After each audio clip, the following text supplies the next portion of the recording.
Alhamdulillah, kita bersyukur kehadirat Allah Subhanahu wa taala yang mana pada sampai saat ini kita masih diberikan karunia nikmat sehat, nikmat panjang umur, yang lebih utama yaitu nikmat iman dan Islam. Mudah-mudahan kita semua ditetapkan di iman Islam kita oleh Allah Subhanahu wa taala sampai akhir hayat. Amin ya Allah ya rabbal alamin. Tak lupa salawat serta salam marilah kita sama-sama curah limpahkan ke Nabi besar Muhammad sallallahu alaihi wasallam, kepada keluarganya, kepada para sahabatnya, kepada para tabi'in, dan mudah-mudahan kita selaku umat yang telah mendapatkan syafaat yaumil akhir. Amin ya Allah ya rabbal alamin. Hadirin jamaah rahimakumullah, pada pekan sebelumnya kita membahas atau mengkaji yaitu ada 3 golongan yang dimana sholatnya atau amalan beribadah, amalan yang baik tidak diterima atau dicatat oleh malaikat. Golongan pertama apa kemarin masih ingat? Soalnya jamaahnya ini aja harus sampaikan. Jamaahnya kan ini aja yang ada member. Yang pertama yaitu budak. Kemarin budaknya itu merupakan kan ini pemahami yang kabur dari majikannya. Nah, kalau golongan pertama, insya Allah pada zaman sekarang itu kita tidak termasuk karena nggak ada lagi perbudakan. Golongan yang kedua apa? Jemaah ini saya hafal ya, yang kemarin ini persis bisa.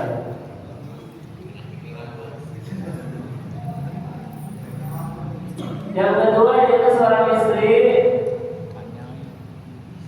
yang berucap kasar atau nadanya melebihi daripada suaminya, atau katakanlah istri yang tidak patuh alias durhaka. Terus golongan yang ketiga, jawab, orang yang dalam keadaan mabuk. Orang mabuk terus sholat tidak diterima.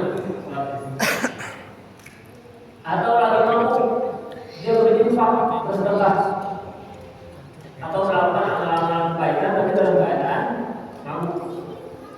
Tapi memang tidak pernah kita temui orang mabuk terus sholat ya. A'udzubillahi minasyaitonir rajim. Bismillahirrahmanirrahim.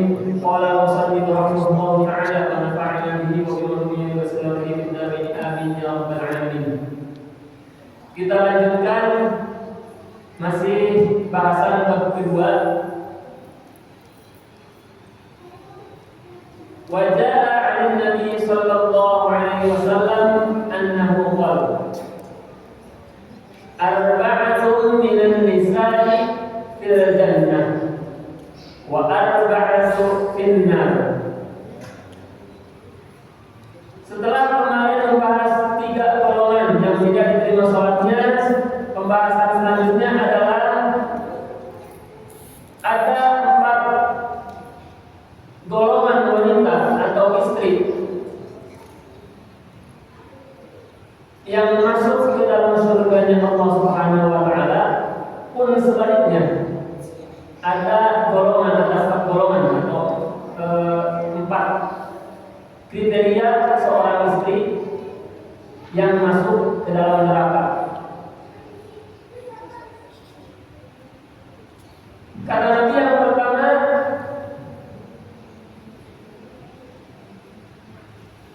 wala tara min al-arba'ati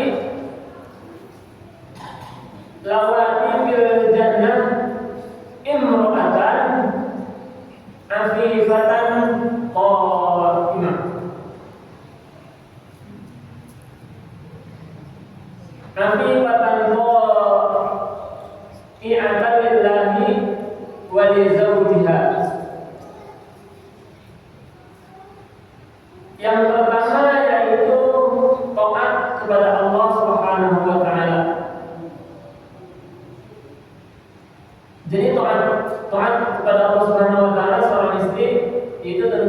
selalu menjalankan apa yang diperintahkan dan juga menjauhi segala apa yang dilarang oleh Allah Subhanahu wa taala. Yang kedua, wali zawjiha, dan taat kepada suaminya.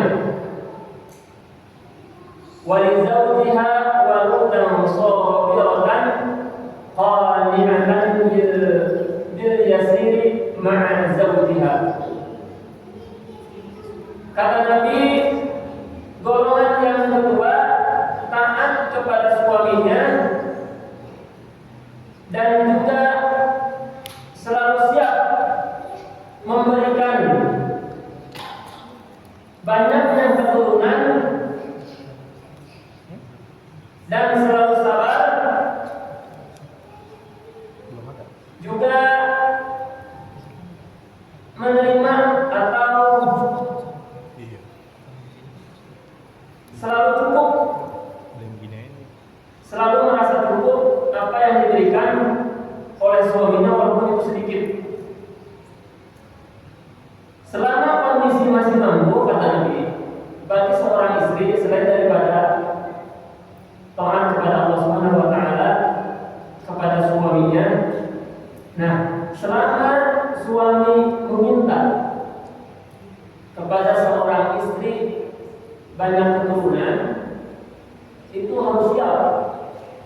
Selama kondisinya masih mampu, misalkan si suami kalau kita nikah, atau kalau kita nikah, ayahnya pengen punya anak 11. Kata istrinya kurang, kenapa? Kurang, kalau 11 tidak ada cadangannya. Nah itu lagi tak biar ada cadangannya.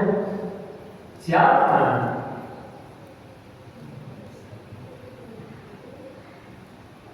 Kalau sekarang 2 udah cukup. Jadi sebetulnya memang lebih banyak keturunan, lebih banyak yang bisa diharapkan. Kalau 1 atau 2, kalau misalkan dia yang satu-satunya atau dua-duanya jadi anak-anak yang soleh, tidak ada diharapkan. Kalau bergabung semua,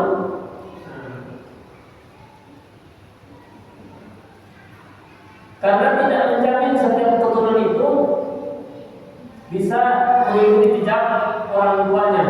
Contoh misalnya, seorang anak kiai tidak bisa menjamin keturunannya bisa jadi kiai juga, walaupun tidak semuanya. Ada juga orang tuanya misalkan dari para alim ulama, anaknya malah durhaka karena sudah dicontohkan dalam sejarah. Bagaimana putranya Nabi Adam alaihissalam, seorang nabi, anak seorang nabi, putranya Nabi Nuh yang bernama Kan'an.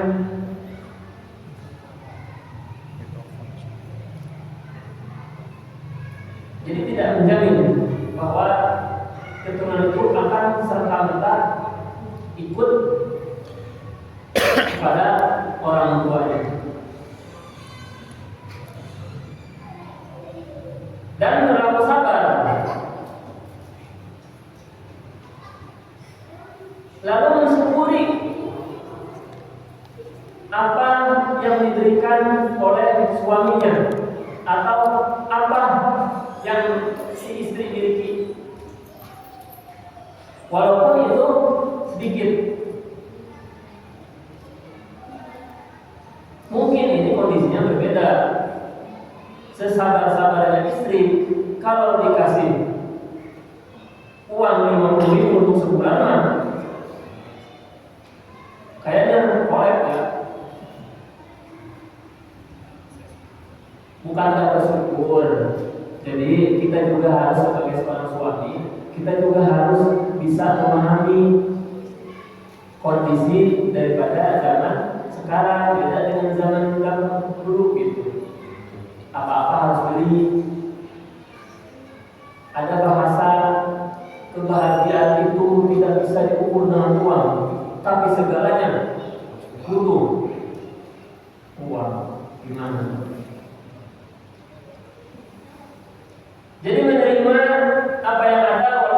sedikit. Yang ketiga, kata Nabi, la ta'ayatin wa in ghaba 'anha zawjuha hafizat nafsaha wa ma lahu wa in hadara amsakat lisanaha 'anhu.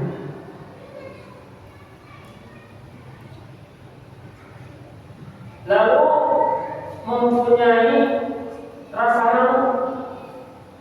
Ini kriteria atau golongan yang ketiga daripada perempuan atau seorang istri yang masuk ke dalam surganya Allah Subhanahu wa taala. Mempunyai rasa malu dan juga bisa menjaga amanah ketika suami tidak berada di rumah. Maksud mempunyai rasa malu itu benar-benar bisa menjaga dirinya. Kalau sekarang kan, apalagi di sosial media, khususnya di TikTok. Oh, saya juga nonton, makanya saya tahu.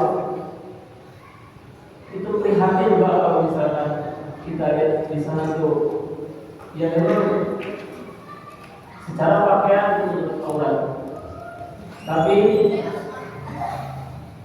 sehari-harinya hanya joget-joget aja kayak gitu. Itu kan udah punya rasa malu.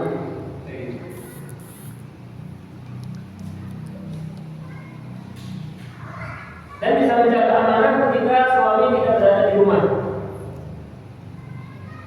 Nah, ini sekedar hanya pengetahuan bahwasanya ternyata di dalam ilmu fikih itu ketika seorang istri di rumah, misalkan suaminya pergi atau aktivitas sedang terjadi, ada yang bertamu tapi perempuan juga, sedangkan perempuan tersebut itu membawa seorang anak laki-laki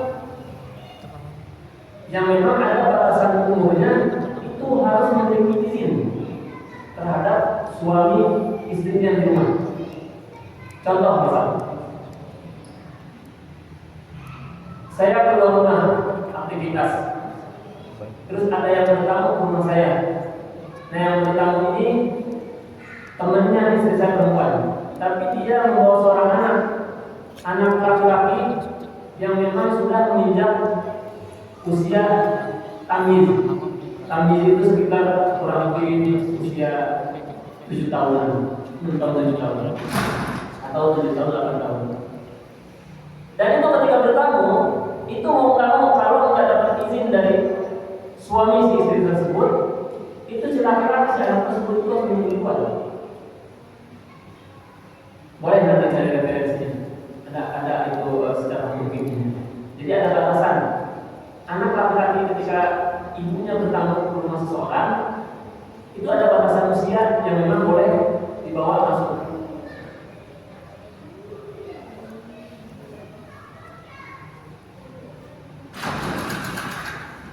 Nah, jadi bisa menjaga amanah. Bahkan kemarin saya sudah bahas bahwasanya perizinan dari suami ini sangat penting. Jangankan keluar jauh-jauh, kalau memang diperlukan ketika membuang sampah pun keluar, itu harus dapat izin dari suami. Cuma sudah dibahas. Saking pentingnya seorang istri mendapatkan izin dari pada suami, itu amanah yang benar-benar harus dijaga. Bahkan misalkan orang seorang istri meninggal, terus belum dapat izin nih dari suaminya, itu nggak boleh keluar istri, harus patuh.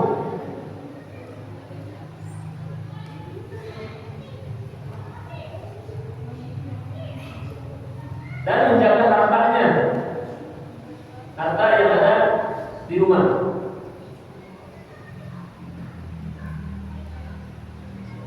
Dan juga selanjutnya, kalau hadir, maksudnya hadir itu suaminya ada di rumah,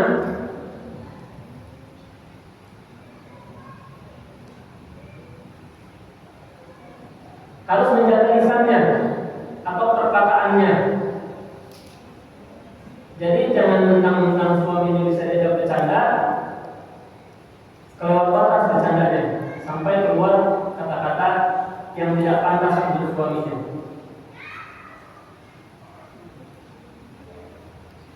Nah, ini bagi para istri nanti ada pembahasan. Ini khawatirnya ini istri aja membojokin apa itu mah suaminya kata tunggu aja episode berikutnya.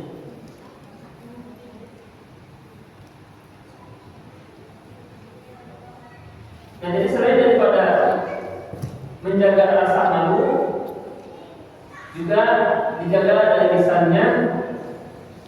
Dan kalau ada kesalahan-kesalahan daripada seorang istri, kalau misalkan istri punya salah nih, itu harus buru-buru minta maaf.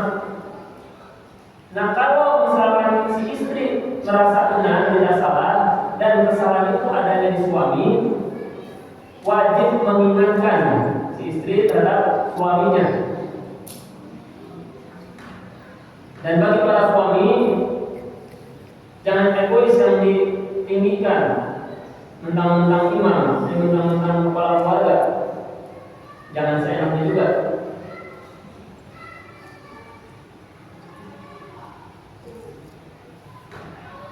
Yang keempat, imra'atan mata zawjuha wa laha auladun sigharun fahabisat nafsaha ala auladiha warqathum wa ahsanat ilaihim wa lam tatazawwaj khasyata ayyudhi'u.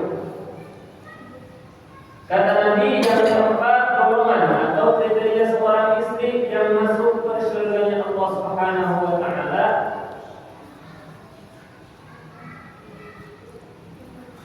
yaitu ketika ditinggal wafat oleh suaminya,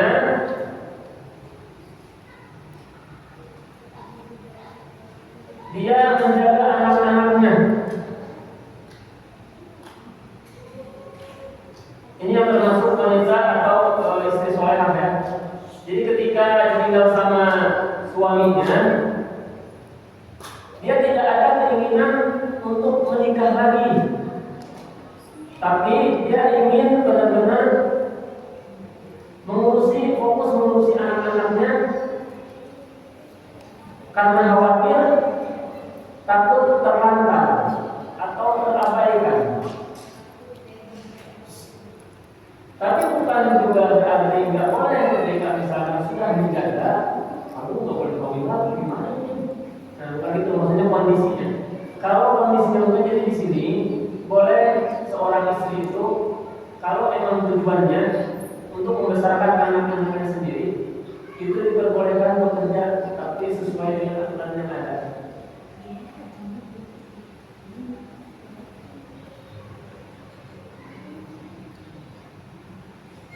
Nah, kalau misalkan tidak sanggup seorang istri mengurusi anak-anaknya karena ditinggal wafat oleh suaminya, maka pilihannya bolehlah menikah lagi, tapi dengan catatan si suami yang baru harus juga bertanggung jawab. Itu bertanggung jawab terhadap anak-anaknya. Walaupun karena kan ini mah udah tidak bisa dinafkahi lagi kalau ditinggalnya wafat. Beda dengan ditinggal karena pisah perceraian.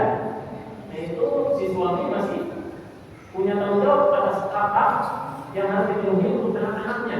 Tapi kalau ditinggal wafat, mau minta tanggung jawab siapa selain daripada memang berjuang sendiri seorang istrinya. Atau misalkan biasanya menikah lagi dengan seseorang yang memang mau meneruskan tanggung jawab si suami yang tadi meninggal.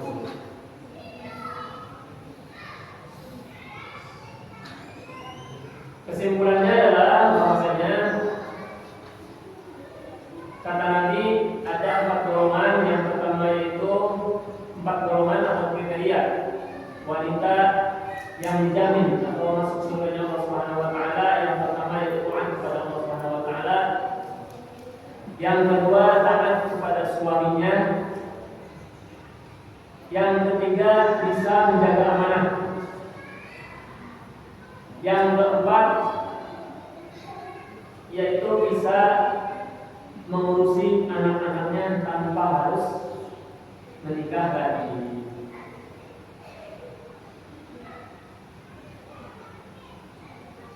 Nanti pembahasan selanjutnya adalah golongan atau kriteria wanita yang selanjutnya nih, wanita yang masuk ke dalam nerakanya Allah Subhanahu wa taala.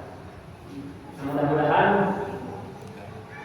apa yang disampaikan malam ini atau kajian yang kita pelajari tentunya dapat bermanfaat, khususnya untuk saya pribadi, tentunya bagi para jamaah semuanya, dan juga mudah-mudahan kita senantiasa diberikan kekuatan, keistiqomahan oleh Allah Subhanahu wa taala supaya bisa menjalankan apa yang diperintahkan oleh Allah Subhanahu wa taala dan Rasulnya, dan juga kita diberi kekuatan, dijaga oleh Allah Subhanahu wa taala untuk menjauhi apa yang dilarang oleh Allah dan Rasulnya.